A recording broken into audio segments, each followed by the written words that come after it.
Sa mapagpalang araw po sa ating lahat. Welcome po sa ating 365 Daily Devotion with Pastor Russell Ocampo. So, ang topic po natin for today is magpalit ng relihiyon o magpalit ng Panginoon.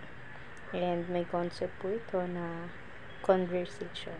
Our willing response to the gospel call in which we sincerely repent of sins and place our trust in Christ for salvation. And makikita po natin to sa Luke chapter 5 verse 32. I have not come to call the righteous, but sinners to repentance. Sa Tagalog naman po, hindi ako naparito upang tawagin ang mga matuwid, kundi ang mga makasalanan upang sila'y magsisi.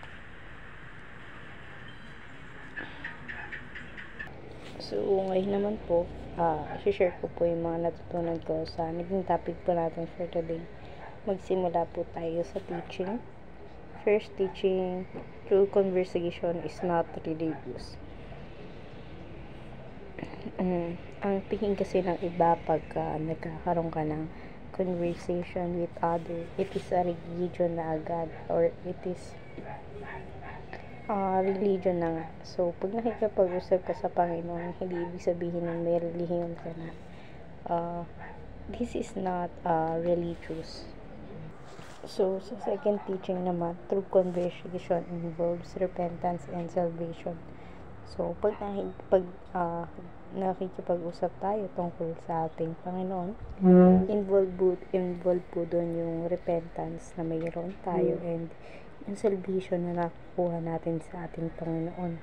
So, huwag natin isipin na every time na gumagawa tayo ng conversation is wala yung involved. But then, meron nga siyang involved na repentance and salvation.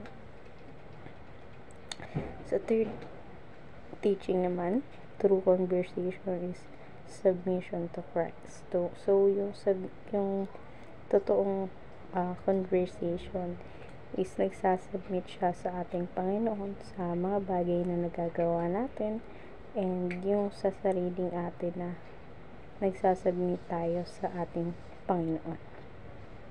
Ngayon naman, dadako na tayo sa ating application. First application, put your faith in Christ's finished work.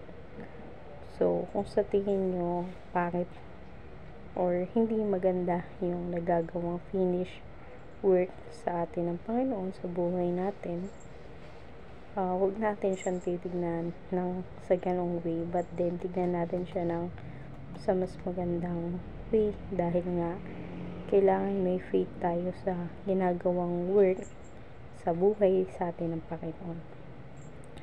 So, sa second application, prove your faith through action. Yung iba kasi sinasabi nila na they are Christian, but then hindi naman nakikita sa gawa, puro lamang sila salita, and hindi nila yun nasasabayan ng gawa, or hindi nila yun ipinapakita sa gawa. So, ngayon naman sa third application, practice living for Christ as a lifestyle. So, huwag na natin pang gawin yung sarili natin na para tayong nagpa-practice para lang sa buhay ng ating Panginoon, sa kung paano nabubuhay yung Panginoon sa pamumuhay natin. Gawin natin siya yung sa sarili lang natin, yung nagagawa na natin siya na hindi lang praktisado dahil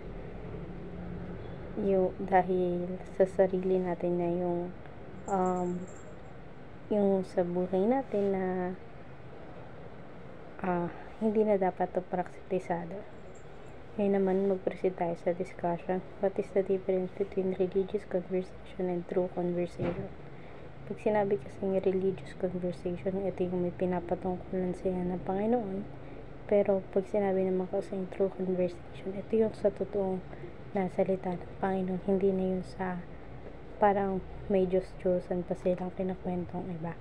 So, ayun lamang po for today's discussion. Thank you for watching.